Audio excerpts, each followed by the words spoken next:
Stop. Talk to me.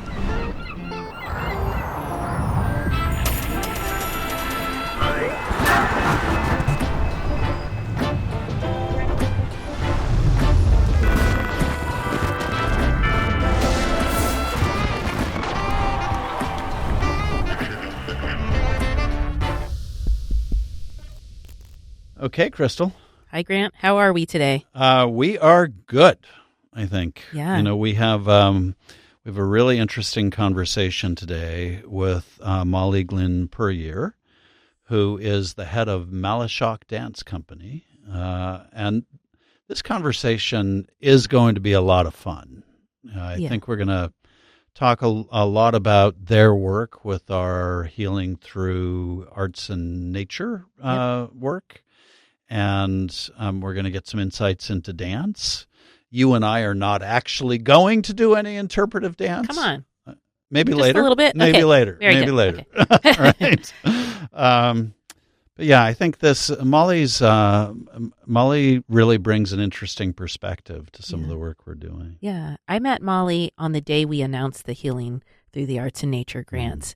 And just the way in which she explains NeuroDance and all these things that you'll jump into is not only insightful, but it makes a lot of sense. So I'm looking forward to hearing the full conversation. And just so everybody knows, and for those who aren't familiar with it, the Healing Through Arts and Nature initiative that the foundation has done, has launched, is taking a hard look with money behind it at how mental health, particularly with youth, is improved through exposure to the arts and to nature, and how they actually, both those things, help with wellness in general. And there's so much evidence behind it, but it was just such a pleasure to launch that line of work, and then to get to work with organizations like Molly's, who are really experimenting with how to put that thought into action. Yeah. Shall we dive in? I think we should. Okay. See you on the other side. All right. Great. All right, Molly Puryear, thank you so much for joining me. Thanks for having me. This is going to be a fun conversation. I'm going to confess up front that I am a very nervous dancer, can't dance, so hopefully you're going to help me get over that by the end of this conversation.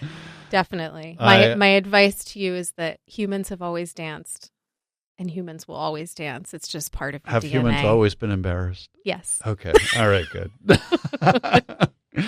All right, so let's talk about this extraordinary work that you're doing, and let's start with NeuroDance. Tell us what that even means and what Malashock is working on. SD NeuroDance is an incredible program that is working with folks that are living with certain diseases like CP or sclerotic diseases like ALS, stroke victims that are in recovery, Parkinson's disease, and we are addressing the folks who are living with those diseases as well as their caretakers and their loved ones and families to provide opportunities through dance for them to reconnect not only with their body, but also redefine the connection between the relationships. Oftentimes, what we've noticed is that folks really lose their predefined relationship. So as someone's body starts to deteriorate, most of the interaction becomes very clinical, and we lose these moments of joy. And so thanks to the incredible program manager who really dreamed this up, her name is Lexi Alcaraz, who is a movement artist and a physical therapist, who has an incredible personal story that launched the dream of this project. We have, as an institution, Malashock Dance, been able to support this work because of the Healing Through the Arts grant.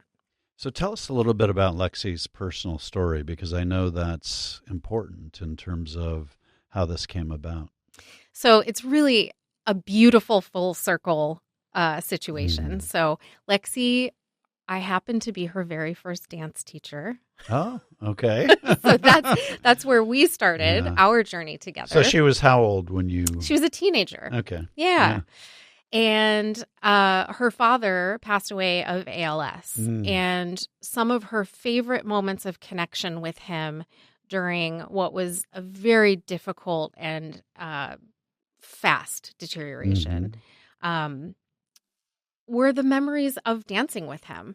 So as a physical therapist and a dancer, she was able to, yes, be giving him therapies at home, but she was infusing music and dance. And her sister was engaged. And so she led the family in these interactions with his limited mobility and then learning how to use his standing wheelchair to learn how to dance. So she and her sister got to dance with their dad at her wedding before he passed. Oh, my God.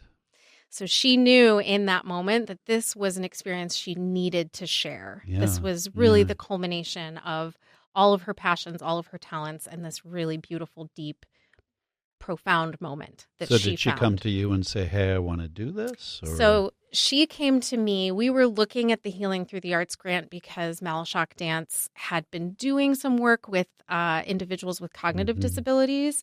And we've been working on redefining our programs through these very growth initiative words. So cultivate and seed are some of the names of our programs.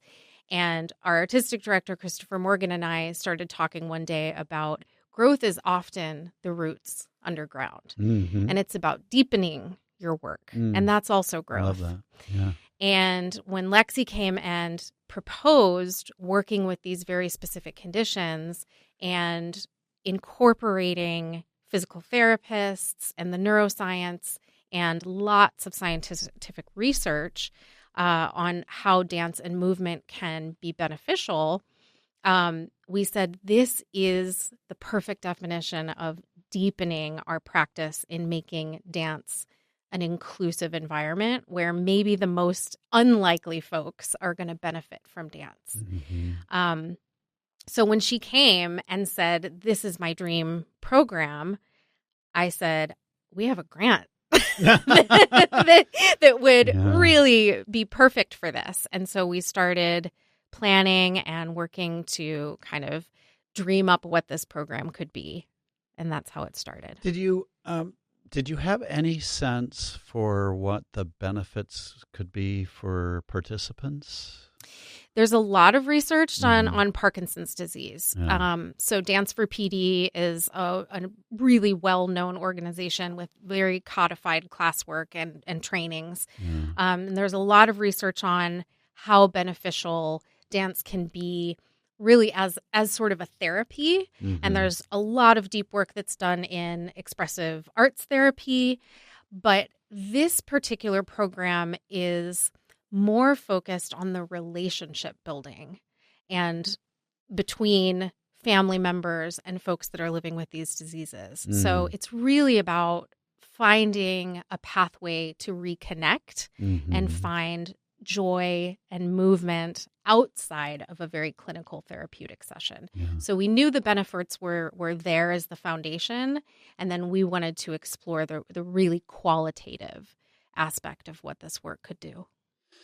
You know, I'm thinking about what the types of conditions that you mentioned mean in terms of a person's relationship to their body, and certainly with ALS, they begin. What I've heard from ALS patients is they begin to feel disconnected or from their body and lose control. Obviously, how does dance help deal with that? So there's a few different things that I've learned. I had the benefit of going through the 24 hours of training that we provide to our instructors and the physical therapists.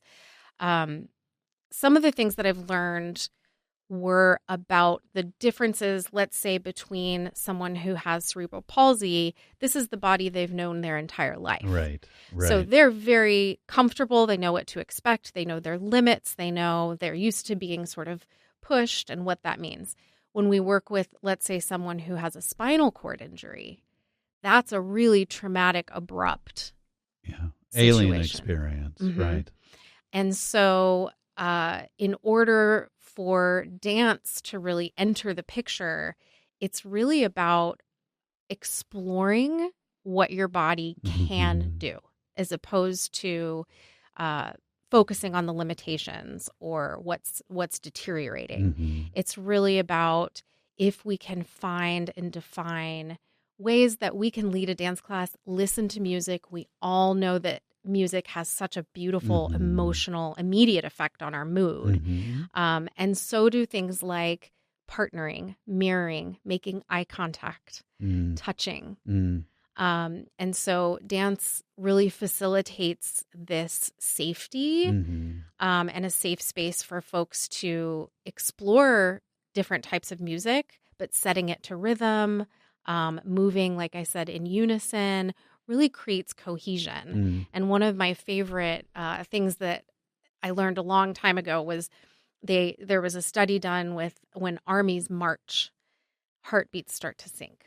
Oh, yeah, right. Right. And so there is even a physiological sense of connection in the room that happens. And I think that's why dance studios are so sacred and amazing and really inherently build community in such a special way.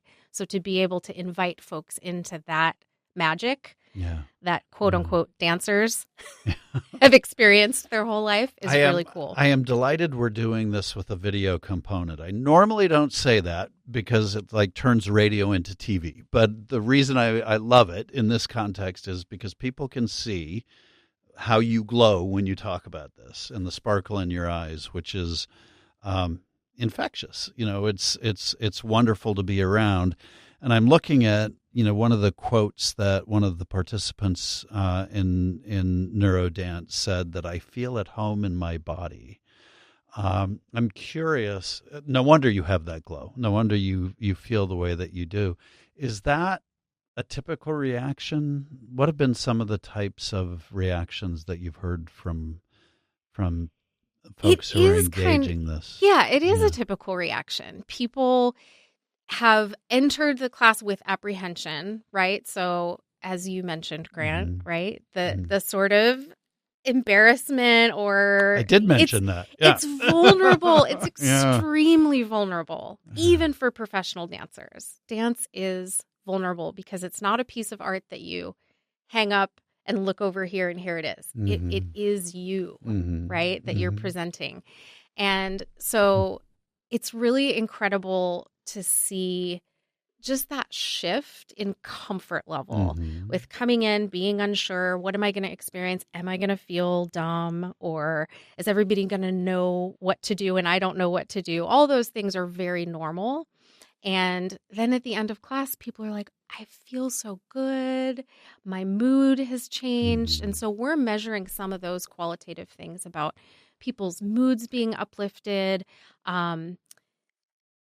Like I said, even just the taking the time and creating the space to have eye contact that is fun and meaningful, and you're sharing this moment with your caretaker who is normally very clinical with you or with a spouse or a child.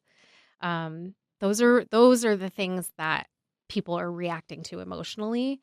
And then, some of the participants are just like, I feel really energized. It was the right pace. It wasn't exhausting. It was energizing for me. So those are some of the reactions that we get. It's funny, on the day we announced the launch of our Healing Through Arts and Nature program, a group of us were at one particular location, not the one where you were, but we ended up having as a group to dance. And it took a while for all of us, me, to participate. But the mood of the room afterwards was extraordinary. It was like completely transformed. And everybody had a smile on their face. And yet there is if you'll forgive the term, an art to that. You're blending not just the art form, but you're bringing in some clinical science and some therapeutic science. How difficult was it to achieve the right balance of those disciplines for a structured program like That's you a do? great question. I think Lexi, because it's so personal to her, and through our vetting of the teaching artists, which are the dance teachers that are leading the program, as well as knowing the physical therapists who were going to join the program, helped create that balance. Because the physical therapists were also, that was another sort of unexpected experience that I had during the training, is the physical therapists were having aha moments. Yeah. That, that's great. This is something very similar to what we would do in therapy, but setting it to music or clapping a rhythm along with it or speeding up the tempo. Those are dance concepts that they immediately noticed they could apply and make it a little bit more interesting and fun. So it's really the balance, I think, is because we have the right people and that we went through the right training to fill the gaps. We knew that the dance teaching artists were not all of a sudden going to be neuroscientists and physical therapists, and that the physical therapists were not going to be professional dancers. But if we got everybody in the same room for enough time and built that trust and provided the right type of knowledge, it created an even playing field where we could prioritize the goal of the program. So the funding from Prebis for the Healing Through Arts and Nature initiative, important in terms of Malashock's evolution in this work? Critical, absolutely. The specificity, I think, of the grant and the research that went in on to the Prebis Foundation's credit, to seeing this as a unique need and that the arts can fill some of these gaps is really what we needed to inspire us, like I said, to deepen the work that we were doing. The grant that we received was $65,000. That's significant to a mid-sized organization like ours, and allowed us to do a very thorough and comprehensive pre-research training, making sure everyone's paid well, actually, providing the classes, renting space with a wonderful partner, which is Monarch School, the Chrysalis Center down in Barrio Logan. Yeah, amazing. So we're using their space, which is extremely accessible. And so the grant really allowed us to cover all of those aspects. And then also we're doing a documentary on the process. Wow. So we have a fantastic videographer based in Los Angeles who is also an RN and an artist. And so again, sort of like the right people in the mix. This feels like a passion project, but everyone's being taken care of. And that's made this so special. And for Malashock to be able to deepen this type of work, we've gone through quite a transition organizationally over the past few years. And so this really allowed us to kind of walk the walk. We've been talking about wanting to do this type of work for a really long time. So getting this grant really allowed us to kick this off. And with restrictions in funding and kind of the climate that we're in right now, arts organizations are going to start to need to look outside of just arts funding and look into health and human services and how the arts are affecting folks in different ways. So it's also a good highlight on that. Can I say, and you're very kind to say $65,000 is significant for a mid-sized organization. I understand that. But everything you just described is an extraordinary amount of work. And, you mentioned the times we're in and the climate we're in. I just would point to our listeners to all the work that's being done for an organization to adapt to a new opportunity or challenge, which is something I think that is unique to the nonprofit sector, where we see this kind of adaptation and willing to dive in. You're doing a lot for that $65,000. So I just want to honor that and say thank you. Tell us a little bit more about Malashock. so that we understand the organization and how you came into this leadership and what motivated you personally. Yeah. So Malashock was founded in 1988 Mm-hmm. by John Malashock, our founder, and its primary impetus was to be a professional dance company and So to kind of a traditional view. very traditional and to support John Malashock's artistic vision and art. Mm-hmm. As the organization evolved and grew, kind of the second big landmark was moving into our space in Liberty Station. Mm-hmm. And that was in 2006. And that was right around the time that I joined the organization. And because we had a home space and a studio, we were allowed to start really building education programs. Mm-hmm. And I was in the arts education space. I had been teaching and managing a private studio. And I was picking up these gigs on the side to go out and do outreach in different communities through other organizations, Malashock being one of them. So they had hired me to do a program in Balboa Park for fifth graders that were coming. And it was a beautiful program, and I loved it so much. And I really felt like this is what dance can do, right? More than sequins and tutus.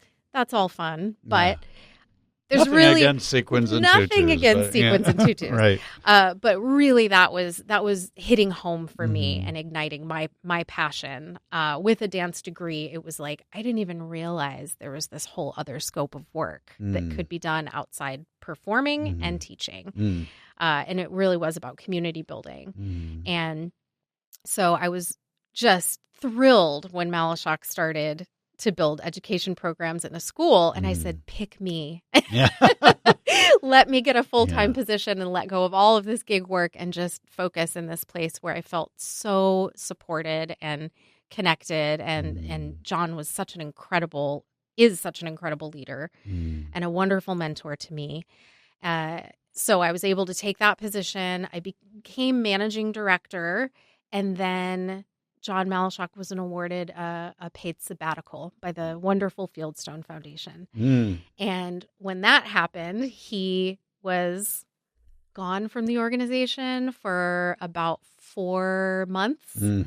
And I had this really cool, unique opportunity to step into the shoes of executive director, knowing that, hey, it's only 4 months. I'm not going to lose my job if I fail. Let's see how this goes. What a great cool opportunity, right? It was like a low risk step in, and I loved it. And when John came back, he said, I don't want to do any of that anymore. And I said, great, I do. So then I was promoted to executive director, worked with the board through our third big milestone, which was John retiring and us really redefining the vision and the mission of Malashock Dance without John Malashock. And we hired Christopher K. Morgan January of 2024. And he has been just an incredible partner and an artistic leader for us. So the organization is working in the education space, both through our school at Liberty Station, in partnership with schools throughout San Diego, in community with things like NeuroDance, and then also in the professional development space. So finding the gaps for... say more about that. What is that? It's so important. We've spent a lot of time exploring, and it's wonderful to have Christopher sort of as an outside eye come into the San Diego dance ecosystem. And we think of it as scaffolding. And where are there steps missing from an artist who may have great experience and great talent, but can't afford to go to college? What can we do to fill that gap? Once you've created work and have your own artistic vision and you want to produce work, how do you do things like build your portfolio, write an artist statement, apply for grants, understanding what funding is? So we're filling those through all sorts of different workshops. And then we're doing things like space residencies. And I know you're well aware that venue in space is an issue. Yeah. And so even just giving our space to artists this year, 3 different artists had 2 weeks of residency in our space to create and really do whatever they needed to do, but just have the luxury of having that space was so fulfilling for the artists and for us as an organization to just see what talent is thriving just underneath the Mm-hmm. surface. And our organization, under our new vision, is really there to be a platform for those folks. Yeah. I'm struck in listening to you that transition, and it's interesting because you did it kind of on the heels of COVID, but that transition from being a founder-led organization of long standing to a new leader and a new set of priorities is one where organizations very often fall apart. And how did you not fall apart during that time? What a great question. When we started, we took our time. Yeah. We took our time, and we engaged every type of stakeholder that we could imagine, from donors to students, and have youth voices in the mix, to parents, to patrons, to new folks, to old, donors who had been just purely John Malashock fans, and really had a wonderful amount of board engagement as well, and board leadership around really seeing how the community defines Malashock Dance and the work we do. And then taking it from there to say, okay, if this is where we are, then where do we want to be? What's important to us? And we went through a long process. It took us about 3 years to really figure out where we are, where we want to be, and what those steps are. Doing that work before we even started a call or any of that was critical. I think it allowed everybody to have buy-in and feel like their voice was heard and that they're part of the new organization, as opposed to, we're a new organization, now get on board. Also, just the grace and the readiness of John Malashock. It's emotional. It's not like another job where you quit and somebody takes your position. It's just not. It's if you're not John Malashock of Malashock Dance, who are you? That's a really big sort of existential question for him. And so allowing the space and the time and the care to support him as an individual, as a human, also is really, really critical. I forgive me, but I keep thinking as I'm listening to you talk about that if I'm sitting, if I were sitting with John Malashock, asking him what his vision is, it's sort of like the movie being John Malkovich. It's like, I'm John Malashock. That's what I need to be. You're not that, and you went through this process to think through what the organization needs to be in the post era of him. So what emerges, as you talk to people about, here's what we are today, what are the key ingredients of being Malashock today? I feel like really it does come back to our mission. We want to really let people understand that dance is a critical part of the human experience.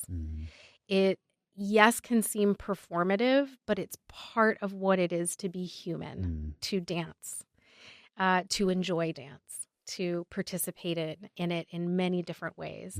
And so to me, it's really what has emerged through this is making dance accessible to anyone who wants to access it. And so it's much more of that experiential component? It's much more of the experiential component. And then it's also, we always use this vision of a triangle. And Christopher Morgan had sort of this dawned on him that he's, this triangle, these 3 legs, you can rotate it, but it's always interdependent. And one side falls and the whole thing collapses. And so we think of education, community, and performance and our company as those 3 legs. And that really is what emerged in its most elegant, simple form. Yeah. So I want to press you a little bit on your personal connection to this work, because there is such passion in you when you talk about it. I think part of what I want to ask you is to make the case for why dance matters. You know, we're living in this very cynical era where the arts are, I think, under threat and under question and under scrutiny all the time. Um, help our audience understand why dance matters, and then tell me why it matters to you so much. Dance has been part of my life in every phase that I've gone through. So I took my first dance class at 3 years old. Okay. So I don't know life without dance in a certain way. Mm-hmm. And I love visual art. I love theater. I love music. I love all of those things. But there is this kinesthetic, human, unique, genuine component to dance that I think gets to the soul of who a person is and allows them to express themselves and to experience something that is so unique. Dance is so ethereal and so fleeting. There are never two performances that are the same, and there are never two audience members that have the same experience. It's so personal and so vital, and so effective. It allows us to connect to a human being on stage who is so vulnerable. Right. Right. And it's awe-inspiring to watch what people do. It's an escape, right? It can take us out of our lives, and it can be performed in all different environments, right? So you see something unexpected, some site-specific improv happening in a park.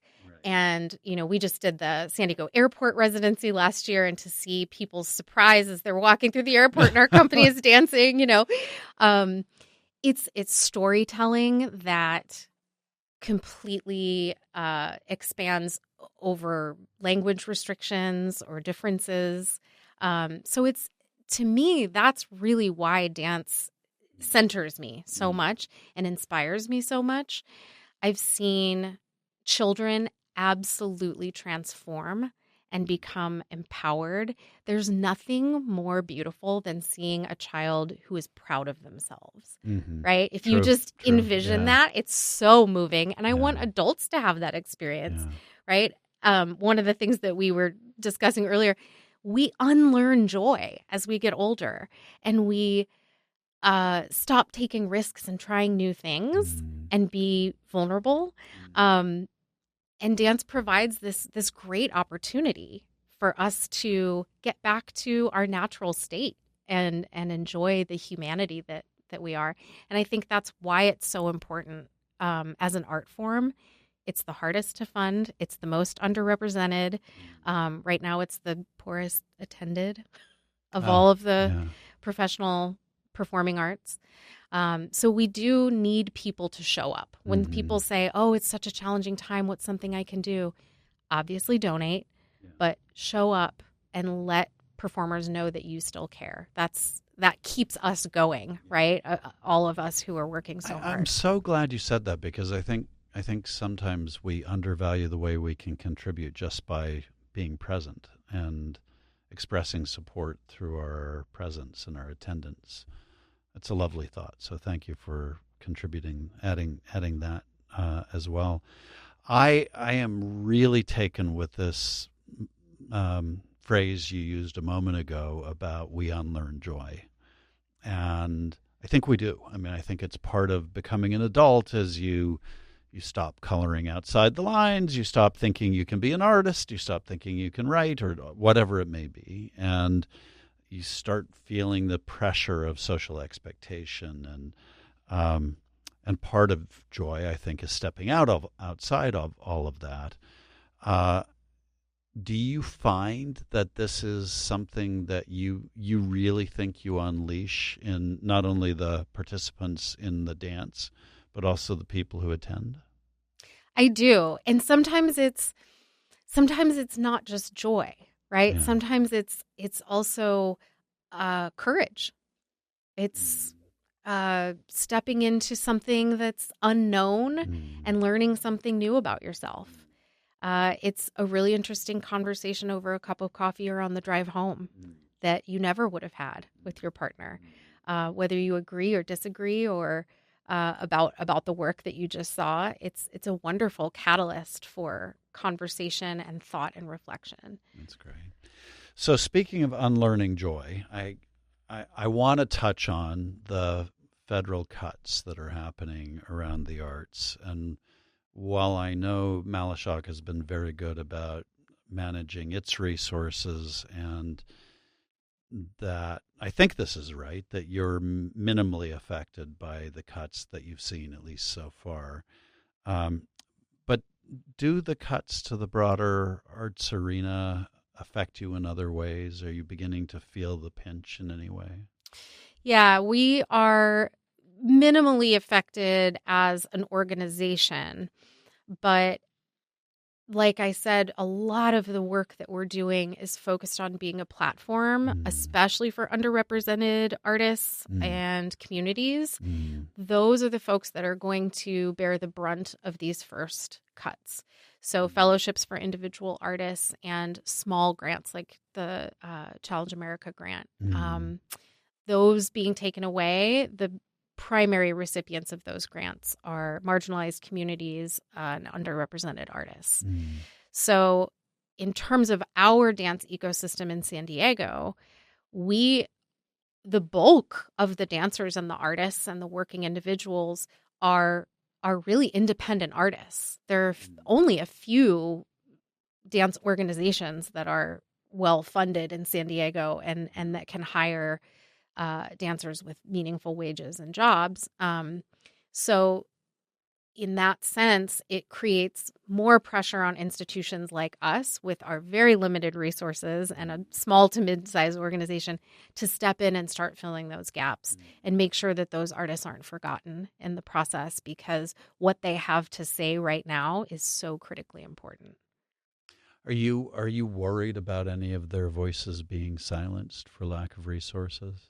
Yes, always. I think it was something that we're all very aware of, especially in just the art form of dance. We are still struggling against sort of the Eurocentric patriarchal hierarchy that ballet and modern dance are at the top, and hip hop or street dance is something else for someone else.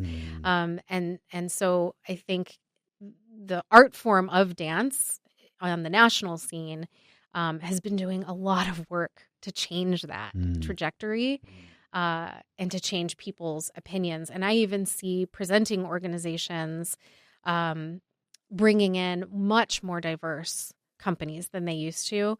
So I am afraid that some of that is going to start to deteriorate. How do you try and talk to people about why this isn't either or? You know, I think what's so interesting about the national conversation on this is that it tends to cast anything that isn't the traditional art forms, although I think art in general is being targeted, but anything that isn't traditional as being outside the norm somehow. And I think what I hear you embracing is an all of the above approach to celebrating all the many ways we are. And why do you think that we're seeing this destructive conversation about either or? I think it's symbolic. Things like cutting the NEA from a federal government, it is such a minuscule drop in the bucket. Right. It's sending a message. It's symbolic when these things are put on the chopping block. And it's saying the arts are not valuable. This is fluff. This doesn't need to be important. And so I think that creates an environment where people go to the binary of it's all or nothing. I was so inspired by Dr. Rosario Jackson. I was going to ask you, you were at her, I'm sorry, I cut you off. But you knew what I was going to say. No, well, I just know, I know you attended her when she was in town to speak in San Diego. You were inspired by what she had to say. Yeah, and her real focus on artful living really spoke to me, because if we're going to be nimble and flexible and survive and thrive, which we're really good at, the nonprofit sector, but especially the arts. Yes. As evidenced by all you can do for a $65,000 grant. Yes. Yes. That may be something we really need to dig into and hang on to, that we may be sneaking art into people's lives and making it part of the norm versus we're going to do really giant productions that are really well funded. There may need to be some of that shifting, but never forgetting that artful lives make happy people and make engaged communities work.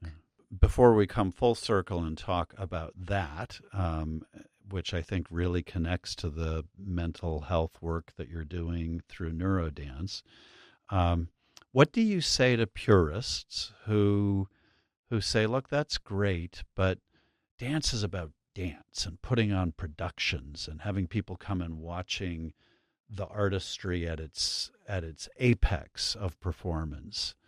How do you help them come to grips with the idea that maybe it's also about artful living? That it's a yes and. Yeah. And I always say to anyone who, oh, dance isn't for me, or I wouldn't come see a production. You could probably name a bunch of people in your life that took dance classes. It's there. It's in your world. It's a part of, every little girl's, it's somewhere in their arc wanting to dance or dance around the living room. It's everyone who's ever done the hokey pokey and laughed at a wedding. It's there. You may just not recognize it. Yeah.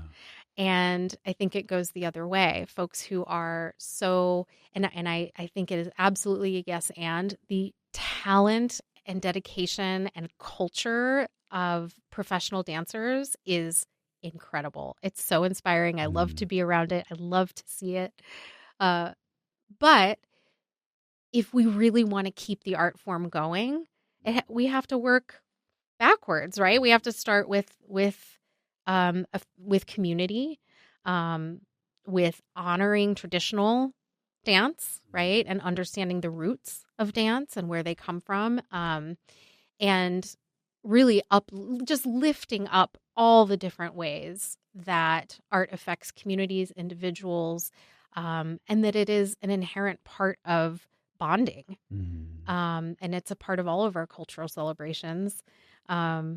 So it has to be all of those things in order to create a healthy ecosystem. I love the definition that culture is just a container in which things grow, whether that's a petri dish, right? Yeah. And so we have to create that container. Yeah. Fantastic.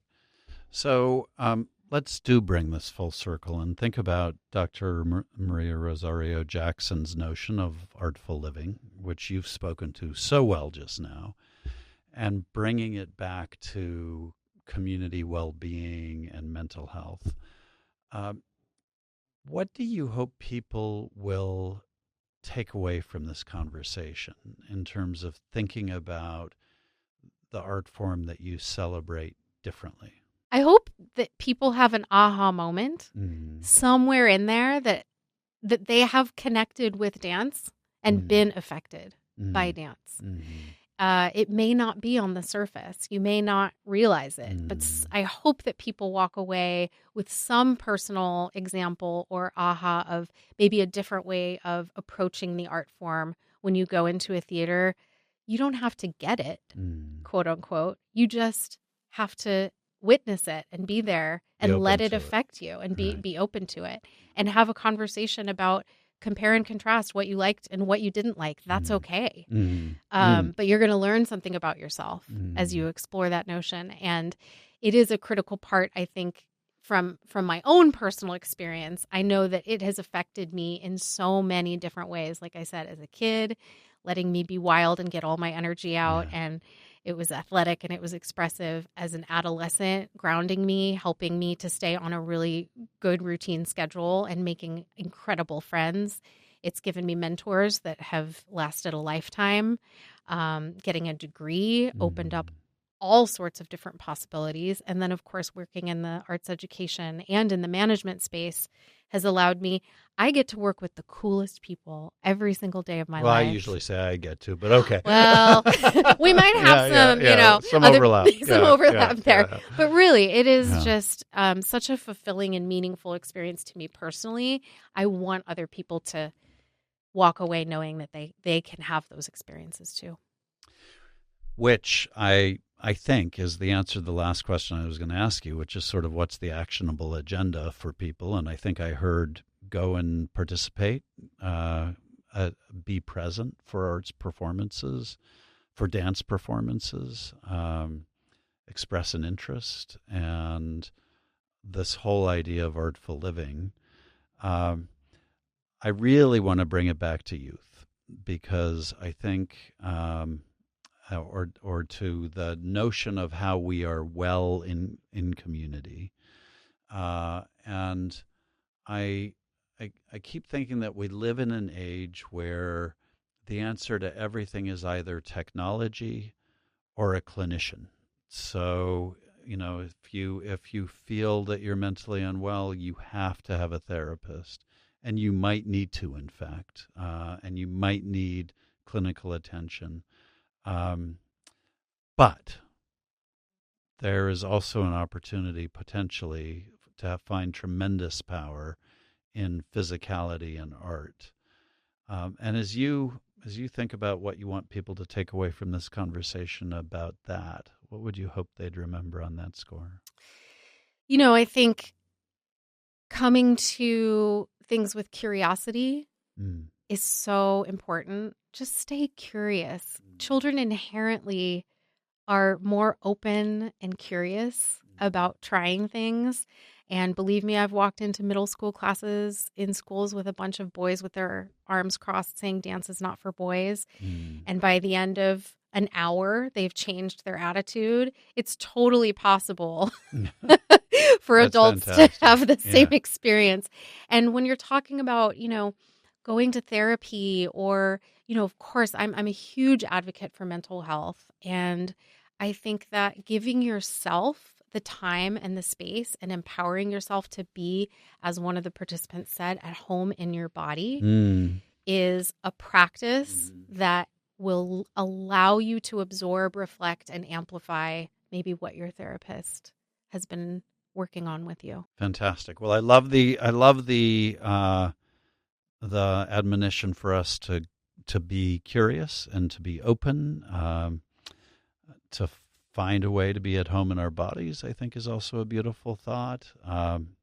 This has been a lovely conversation. I have to say, Molly, you so embody the joy you're trying to help people to learn. And thank you for the extraordinary work you're doing in the community. We're fortunate to be associated with it. Thank you so much. Thank you for your support and for this lovely conversation. It's so nice to be able to share these thoughts with a broader audience. Pleasure. All right. Welcome back. Yeah. So many things were touched upon in this episode. Well, so let me ask you a question. So you suggested, Molly, yes, for the program, and you were thinking about the Healing Through grantees, but also who she is and who that program is. So tell me a little bit about what you saw in the interview. Right. Took away from it. I think the biggest thing is knowing how they developed the NeuroDance work and how it helps people, whether they have ALS, all these different things physically and mentally are improved by that. And that, I think most of us, if we're real with ourselves, are sometimes scared to get older. So the idea... Yeah, I can vouch for that, yeah. So, just the idea that there are ways to keep moving and being well. That's what I really loved about what she said. Yeah. I was actually, it's such a good point, and it reminded me that I tend to talk about healing through arts and nature as a mental health approach, but it is also about physical health and our physical well-being. Human beings are a package, and you can't actually disarticulate the way we think and how we feel and how we're experiencing the physical world And I loved how she spoke about dance, helping to put all of those pieces together. I thought it was a fascinating window onto how an art form, which has legitimacy in its own right, I mean, obviously, but how it can also be a way of engaging people in new ways. It reminded me a lot, actually, of the conversation we had with Chris Appleton Mm-hmm. in talking about the prescribing of arts and arts in particular experiences. And here's a great example of prescribing an arts experience that helps people navigate the world with a condition that they might otherwise not benefit from that additional help. Yeah. I think along those same lines, the other thing that I found incredibly powerful in your conversation with Molly was really the idea that she listened to her staff as an executive director, listened to her staff, and that staff member, this program came out of a personal experience with the loss of her father. So to let people's lived experience, let people also, I imagine it was also a form of grieving for that staffer, but to use those personal experiences to improve our community and how we connect with folks, it just gets you in the heart, It's pretty amazing. It really does. I was struck also by how hard it is as an executive director to succeed a founder and help an organization move forward and become successful in a new way. That impressed me a lot. Her talking about how she had navigated that transition. But to the point that you just made, the way in which she is now using that platform to and being open in that role to suggestions and ideas coming from others really it's consistent with the art form, I think. It's sort of a monument to interpretive dance in action. Mm-hmm. And I just love the idea that they're using this arts organization to help people navigate a very complicated world with a lot of scary things happening and helping them to be well in their own right. Right. And to go back to how you pulled out the piece around the transition from founder to her leadership, actually, it felt to me very consistent with what I recall of our own story as Prebis Foundation, right? Because you asked her, how did you make that transition? And she said they spent time out in community talking and getting feedback. And so the pattern I'm noticing with a lot of our guests is they spend a lot of time engaging stakeholders, getting very real feedback and adjusting based on that with a very clear vision. So that was the other thing that really struck me about Molly. I think this is something we've learned, right? That really good leaders are not just making it up as they go along or deciding in their own heads what needs to happen. They're asking their constituents and they're engaging them and they're listening and they're feeding that back into the work. And it makes for profoundly better work. Especially, Crystal, I don't know if this resonated for you listening to her, but we often tend to pigeonhole, not you and I, but society tends to pigeonhole nonprofit organizations, and they're allowed to exist in very narrow lanes. So you're allowed to be an arts organization, but you have to do that art thing. And what we're seeing more and more, I think, with some of our more creative nonprofits, and I mean that creative broadly, but what we're seeing is that they're willing to expand the boundaries of what it means to be doing the work, and they are bringing a whole new way of thinking about their art form or their educational form or their engagement form, because they're blurring the lines. And I love the fact that Molly talks so eloquently about the ways in which Malashock is blurring the lines. Oh, me too. And I think someday we may have to go visit them. But I do think you make that sound painful. We promise it's going to be not so painful. much It's going to be so good. It's going to be so much fun. But I do think seeing dance, like you said, from that other lens of not just performative but as healing, as a way to express yourself through your body. And then the collaboration that happened with her and partners and things, I think those were all very powerful things that we can learn from. And it seems like her collaboration also allowed her and her team to prepare for this difficult moment in society where, grants are being cut and things like that as well. So it was incredibly impressive. Yeah, her honesty about that, the challenges that the organization is facing or that the whole field is facing in terms of cutbacks. This is a scary moment for the arts, as for a lot of other nonprofit fields and organizations.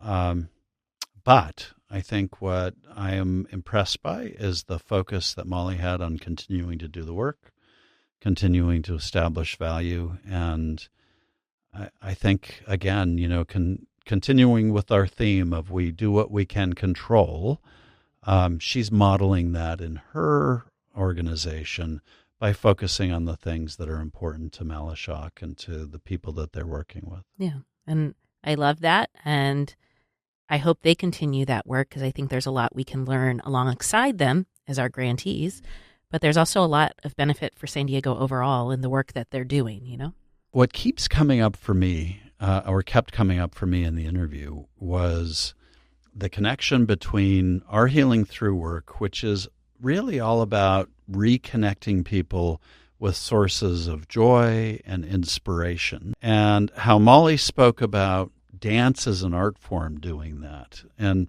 I have to say, I'm going to admit I'm a Philistine on this, that I am not the best judge of dance. But when in talking with her, I felt like, oh, yeah, I get it now, that the way in which it anchors a person in their body and lets them experience the world not through an I am broken mindset, physically, mentally, but by feeling embodied, literally, and to experience the world through movement. That's extraordinarily empowering. And if you just stop and think about how most of us take that for granted, she is helping people not take that for granted. And I love that. Yeah. I mean, even if you ever do couples dancing, when they work on your posture and stuff like that, just how you carry yourself feels different. So I can only imagine if she's working with you on how to express yourself through your body, how beautiful that is. I used to actually work as a stage manager in high school for our dance shows. Oh. So even the taking in of the show would just bring me joy, like the different movements and expressions and things. So, just as we're winding down, Grant, I would also encourage folks to get out there, see a show, or go dancing somewhere, because even if it's not in this clinical or dance space practice of a nonprofit, we all know movement makes a difference, right? So. Yeah, absolutely. And I guess I will add my voice to yours, saying that we, I include myself, should get out there and patronize dance and also see the opportunity that so much of the arts represents in terms of helping people heal and develop connection and all the things that we need right now. I love it. Yeah. Thank you. Yeah. Thank you, everyone. And we'll see you on the next episode of Stop and Talk. Really appreciate you being here with us. Stop. Talk to me.